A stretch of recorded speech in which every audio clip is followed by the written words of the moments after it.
설교 본문은 시편 33편 11절에서 15절 그리고 18절부터 19절 이렇게 두 부분이 되겠습니다. 오늘은 시편 33편 가지고 기도를 하려고 하는데요. 그 중에서도 시편 33편 11절부터 15절 그리고 18절부터 19절 두 구절을 함께 살펴보겠습니다. 시편 33편 11절부터 15절을 먼저 읽어보도록 하겠습니다.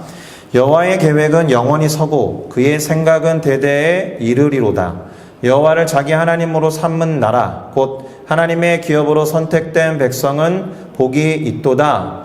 여호와께서 하늘에서 굽어보사 모든 인생을 살피시며 곧 그가 거하시는 곳에서 세상의 모든 거민들을 굽어 살피시는도다. 그는 그들 모두의 마음을 지으시며 그들이 하는 일을 굽어 살피시는 이로다. 아멘. 자, 이어서 시편 33편 18절부터 19절도 읽어보겠습니다. 18절 19절 읽겠습니다. 여호와는 그를 경외하는 자 곧 그의 인자하심을 바라는 자를 살피사 그들의 영혼을 사망에서 건지시며 그들이 굶주릴 때에 그들을 살리시는도다. 아멘.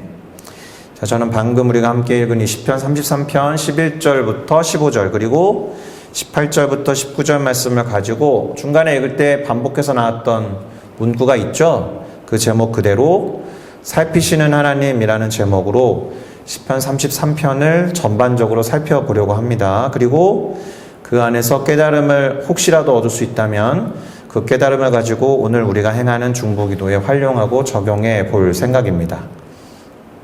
방금 우리가 읽었듯이 오늘은 시편 33편을 살펴보고 그 구절들을 토대로 해서 기도를 하려고 하는데요. 이 시편에는 표제, 곧 부제목이 붙어 있지 않습니다. 시편이 1편부터 150편까지 있는데 부제목이 붙어 있지 않은 시편이 34개 있거든요. 그 중에 하나가 이 시편 33편입니다. 그런데 이 33편 앞에 32편이 있었고 지난주에 살펴봤잖아요. 지난주에 함께 살펴봤던 시편 32편과 이 시편 33편이 약간 연결되는 느낌이 듭니다. 이유가 무엇이냐 하면은 시편 32편의 마지막 구절이었던 것과 이 시편 33편의 첫 번째 구절의 내용이 아주 유사해요. 32편 11절 그러니까 마지막 구절이 이렇게 기록되어 있거든요. 너희 의인들아 여호와를 기뻐하며 즐거워할지어다. 마음이 정직한 너희들아 다 즐거이 외칠지어다. 이렇게 기록되어서 마무리되고 있었던 시편 32편 다음에 오늘 살펴보는 시편 33편 1절은 어떻게 시작하느냐. 너희 의인들아 여호와를 즐거워하라. 찬송은 정직한 자들이 마땅히 할 바로다. 이렇게 되어 있습니다. 상당히 유사하죠. 그래서 성경을 연구하는 성경학자들은 이 시편 32편과 33편이 원래는 하나로 연결되어 있는 시편이 아니었겠는가 이렇게 예상해 보기도 하는데 그것이 맞는지는 정확히 알 수는 없습니다. 그런데 일단 내용들을 보면 의인들에게 여호와 하나님을 즐거워하라고 명령해요. 무엇을 즐거워하십니까? 무엇을 즐기고 계세요? 요즘에 뭐 유튜브를 보면서 드라마를 보면서 영화를 보면서 내가 즐거워하는 취미 생활을 하면서 기뻐하십니까? 그런데 제가 세상에 많은 사람들을 다 인터뷰해 본 것은 아니지만 크리스천들에게 가장 즐거워하는 일이 무엇이에요? 라고 물었을 때 네, 저는 여호와 하나님을 즐거워합니다. 이렇게 답하는 사람을 본 적이 없습니다. 그리고 네, 저는 제 아내를 즐거워합니다. 라든가 네, 저는 제 아빠를 즐거워합니다. 라든가 해서 어떤 존재하는 사람이나 그런 존재를 즐거워하고 기뻐한다라는 이야기를 잘 하지 않아요. 근데 딱 한 경우가 있습니다. 아기 보는 것을 즐거워합니다. 이런 표현을 써요. 아기들을 볼 때 내가 아기 보는 것이 너무 즐거워요. 이렇게 말할 때를 보면 그냥 그 아기 자체가 즐거움과 기쁨이 되는 경우는 종종 사람들이 표현을 좀 하는 것 같습니다. 그러니까 사실 하나님을 즐거워하는 게 뭔지를 몰라요. 우리가 하나님을 기뻐하는 것이 뭔지를 모르는데 아기를 즐거워한다라고 생각해 보면 어느 정도 예상은 될 겁니다.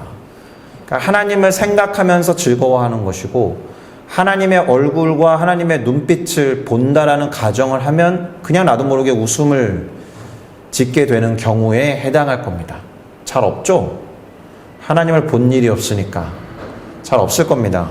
사실은 주변에 있는 지체들의 모습에서 하나님을 볼 수도 있어야 됩니다. 그리고 이렇게 계절이 바뀌거나, 뭐 싱가포르는 계절이 바뀌는 경우는 좀 없지만 한국과 같은 경우에 이제 막 여름으로 들어가고 있잖아요. 그리고 이제 녹색이 엄청 많아지다가 그 전까지 봄에 울긋불긋한 상태에서 녹색이 많아지다가 노란색으로 갔다가 막 단풍 지고 그 다음에 이제 무채색으로 갔다가 눈 내리고 막 이런 자연의 변화들을 보면서 하나님을 발견하는 즐거움을 느낄 수는 있어요. 간접적으로. 그러니까 저는 성경에서 여호와를 즐거워하십시오, 하나님을 기뻐하십시오라는 말을 읽을 때나 접할 때 사실은 그것이 정확히 뭔지를 저도 잘 모르겠습니다. 그런데 이 시편의 기록자는 그렇게 하라는 거예요. 특별히 의인들에게, 그리고 정직한 자들에게. 그래서 우선은 하나님을 즐거워하고 여호와 하나님을 기뻐하는 것이 무엇인지는 잘 모르겠지만 성경이 말하고 있는 의인들이나 성경이 말하고 있는 정직한 자들에 대해서는 일단 먼저 생각을 해봐야겠다는 생각이 들었습니다. 우선은 성경이 말하는 의인들이나 정직한 자들이 무결점의 완벽주의적인 사람들을 말하지는 않아요. 이미 성경은 그런 사람이 존재하지 않는다라고 선언하고 있거든요.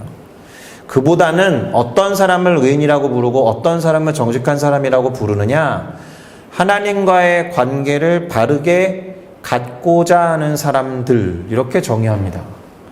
다시요, 하나님과의 관계를 바르게 하는 사람 아니고요, 하나님과의 관계를 바르게 갖고자 애쓰고 노력하고 에너지를 쓰는 사람들, 그렇게 말할 수 있습니다. 하나님과의 관계를 바르게 하는 완벽한 사람이 없기 때문에 최대한 노력하고 감안하고 고려해서 나온 표현이 그거예요. 하나님과 바른 관계를 맺고자 하는 사람들. 그렇게 하나님과 바른 관계를 맺음으로써 나타나는 것이 의로움이라는 거예요. 그렇게 하나님과 바른 관계를 맺고자 노력하는 사람이 거짓을 말할 수 없기 때문에 정직한 사람이 되는 거예요. 그런데 그런 사람들에게 오늘 시편의 기록자가 뭐라고 했다고요? 하나님을 즐거워하고 찬송하라라고 했습니다. 자, 무엇인가를 제대로 하는 것하고 무엇인가를 제대로 하기 위해 노력하고 애쓰는 것하고 그것을 즐겁게 즐기는 것하고는 좀 차이가 있습니다. 다시 말해서 무언가를 잘하는 것하고 무언가를 즐거워하는 것은 차이가 있어요. 그래서 그런 이야기 많이 하잖아요. 좋아하는 일을 하지 말고 잘하는 일을 해. 그래야지 뭐 성공할 수 있고 그래야지 돈을 잘 벌 수 있어. 그런데 우리가 갖고 있는 이상적인 모습은 뭐예요? 내가 좋아하는 것을 잘 해서 돈도 많이 벌고 성공적인 삶을 사는 걸 원하죠. 그런데 냉정하게 말해서 즐거워하는 것과 무엇인가를 잘하는 것은 차이가 있어요. 그것이 일치하는 경우가 많지 않습니다. 왜냐하면 제대로 하기 위해서, 그리고 바르게 하기 위해서는 뭔가 노력을 해야 되잖아요. 에너지를 쓴단 말이에요. 힘이 들어가야 한단 말이에요. 정성을 모아야 한단 말이에요. 노력하고 애쓰고 정성을 모으는 일이 즐거운 일일 수가 잘 없죠. 그렇죠?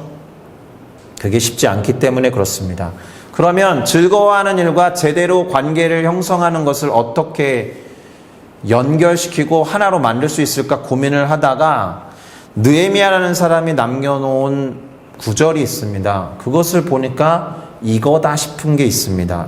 느헤미야 8장 10절에 보니까 여호와로 인하여 기뻐하는 것이 너희의 힘이니라, 이런 말이 있습니다. 그러니까 여호와로 인해서, 아까 여호와를 즐거워하라는 것과는 조금 다르죠.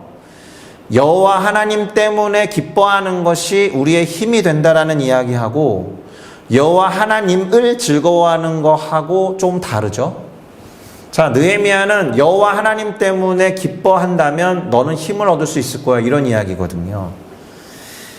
자, 힘을 얻어야 하는 이유는 아까도 말씀드렸듯이 하나님과의 관계를 바르게, 그리고 하나님과의 관계를 제대로 하기 위해 힘이 필요하고 노력이 필요하고 에너지가 필요한데, 느헤미야라는 사람이 뭐라고 그랬다고요?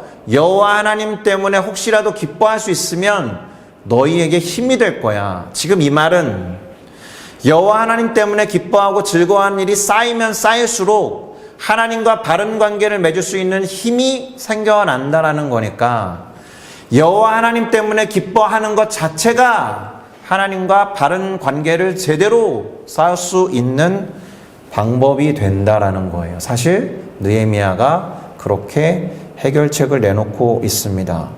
하나님을 기뻐하고 즐거워하며 찬양하는 것이 우리의 힘이 되어서 되려 그 하나님과 더욱더 바른 관계를 제대로 맺을 수 있게 한다.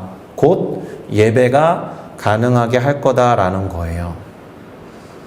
그냥 아주 쉽게 말하면 하나님 생각만 하는 사람은 하나님과 바른 관계를 그냥 쉽게 맺을 수 있을 거예요.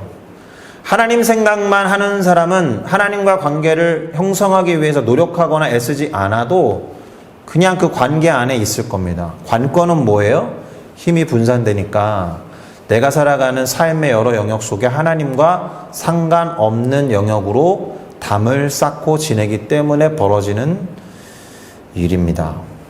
잘 점검해 보세요. 내가 하나님을 얼마나 생각하고 그분과의 관계 지향적으로 살아가고 있는가. 그래서 하나님 때문에 벌어지는 일을 알아차리고 기뻐하고 있는가.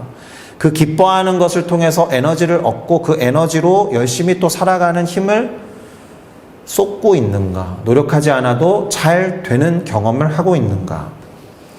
자, 이 시편 기록자가 그 다음에 명령하고 있고 이야기하고 있는 것은 크게 찬양이라고 부르는 어떤 것입니다. 찬양을 해라. 어떻게 하자라고 방법론을 말해요. 특별히 초점이 무엇이냐 하면 찬양의 주제, 찬양의 내용이 되어야 할 것을 이 사람이 나열합니다. 무엇을 찬양할 것이냐, 어떻게 찬양할 것이냐. 내용이 뭐겠어요? 하나님을 찬양하는 것이니까 하나님이 하신 일이 되겠죠. 하나님이 어떤 분이신지 하나님의 성품에 관한 것이 되겠죠. 그것을 나열합니다. 시편은 아주 이런 부분이 단골로 나오는 내용들이에요. 그래서 오늘 시편에서 어떤 것을 찬양했으면 좋겠나 하고 이 시편의 기록자가 나열해 놓은 것은 하나님의 창조 사역에 대한 거예요. 하나님의 섭리와 하나님의 계획에 관한 것을 찬양하라라고 말합니다. 근데 특이한 게 있어요.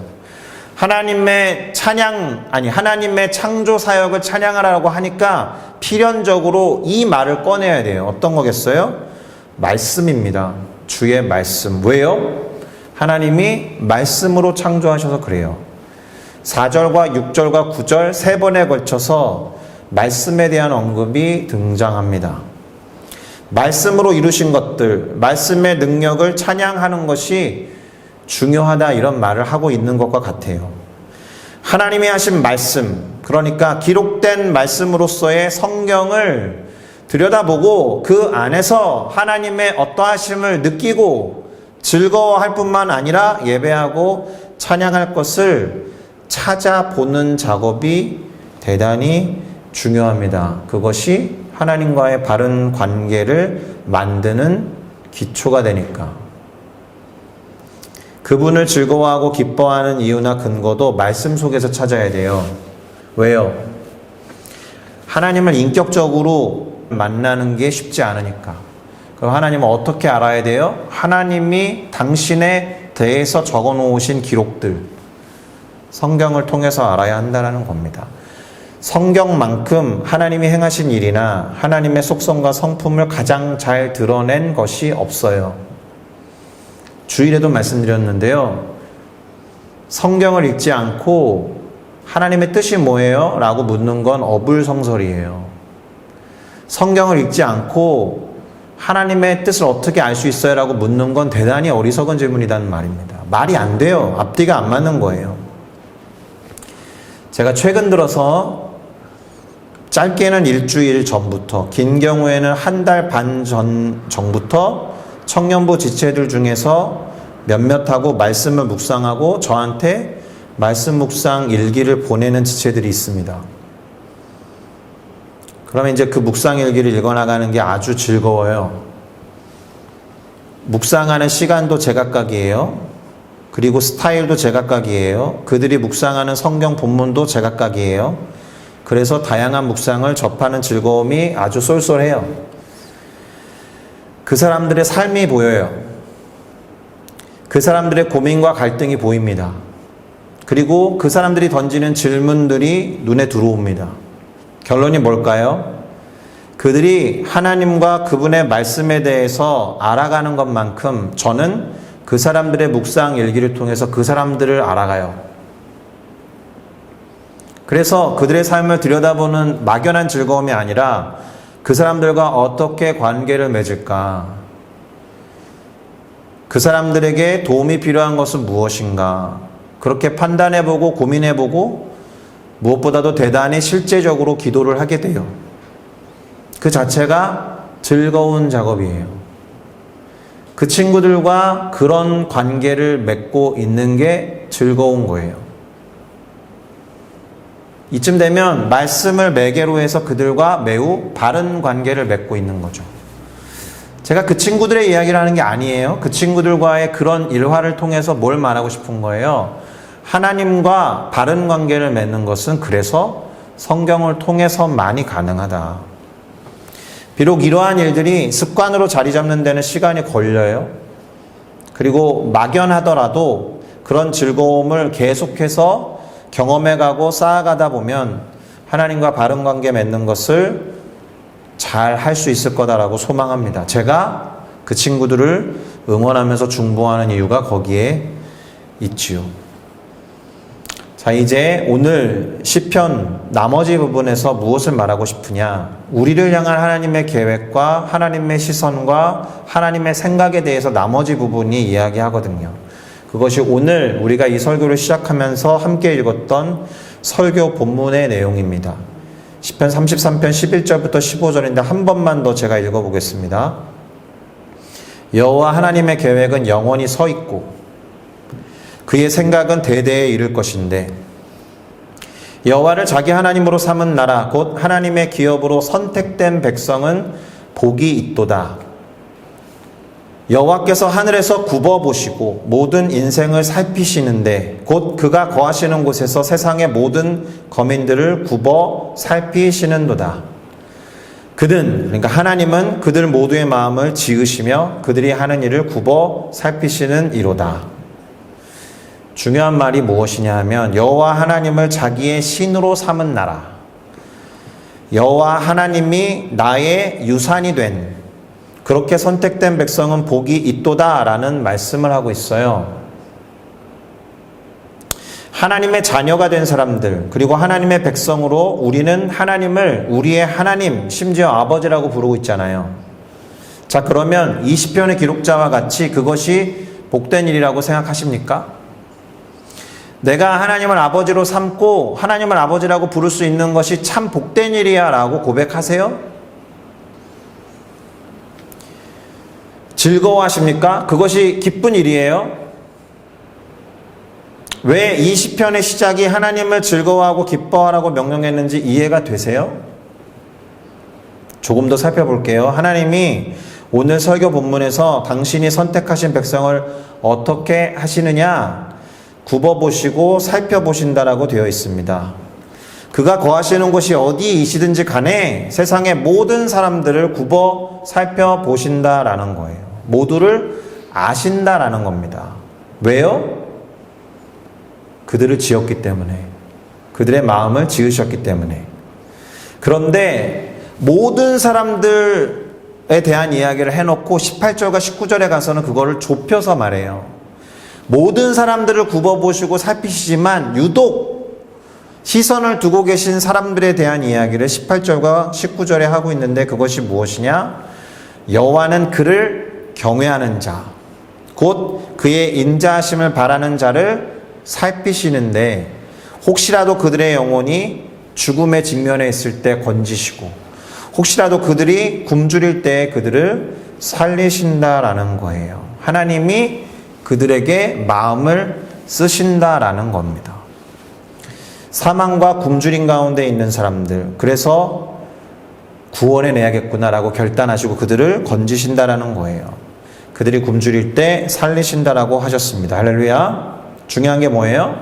하나님을 경외하는 자, 곧 그분의 인자하심을 바라는 자. 다시 말해서 그분에게 주목하고 그분에게 시선을 두는 자, 그 사람들을 도우시고 인도하시는 하나님이라는 거예요. 왜 사망의 목전에 있는 사람이나 굶주리는 사람에 대해서 언급했냐 하면 거의 죽기 직전의 사람들이 시선이 어디를 향할 것 같아요? 지금 굶주려서 너무나도 배고픈 사람이 시선이 어디를 향할 것 같아요?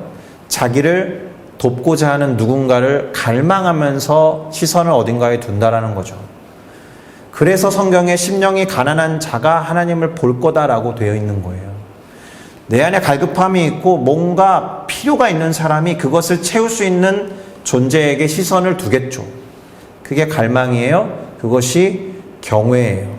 그것이 나에게 인자를 베푸실 분에 대한 마땅한 태도다라는 거예요. 그런 사람들이 바로 하나님과 눈이 마주칠 수 있는 기회를 얻는 사람들입니다. 근데 생각해 보세요. 내 안에 어떤 필요와 갈급함이 있는데 하나님을 향해 시선을 두지 않으면 절대로 하나님과 눈이 마주칠 수가 없어요.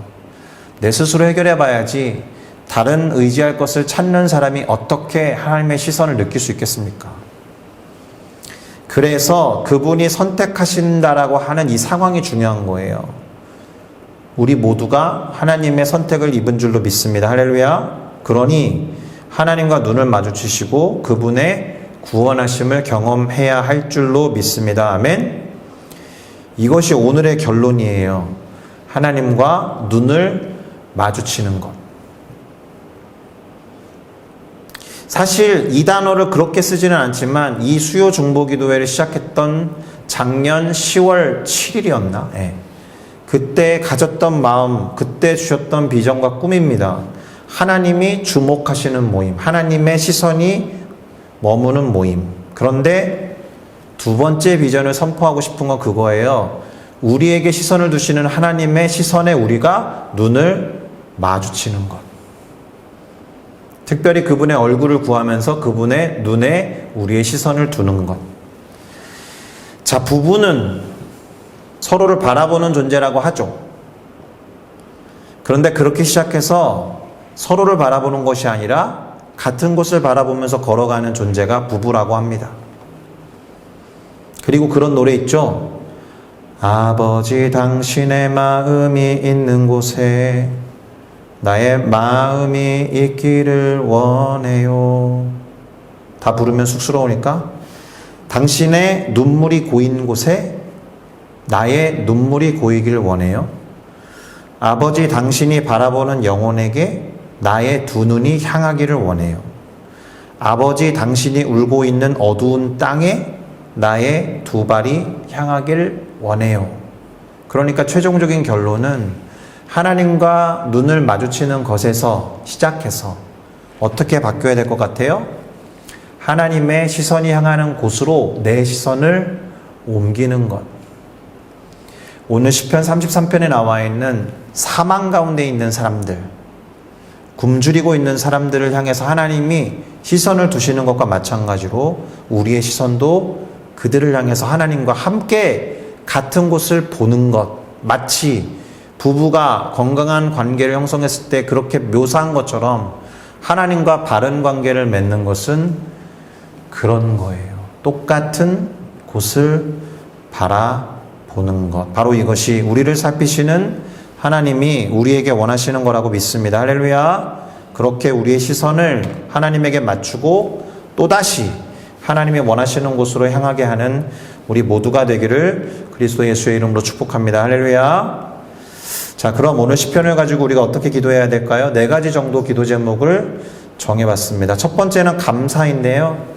하나님의 자녀가 되었고 우리가 그분의 관심과 시선을 받는 존재가 되었다는 것에 대해서 감사해야 할 줄로 믿습니다.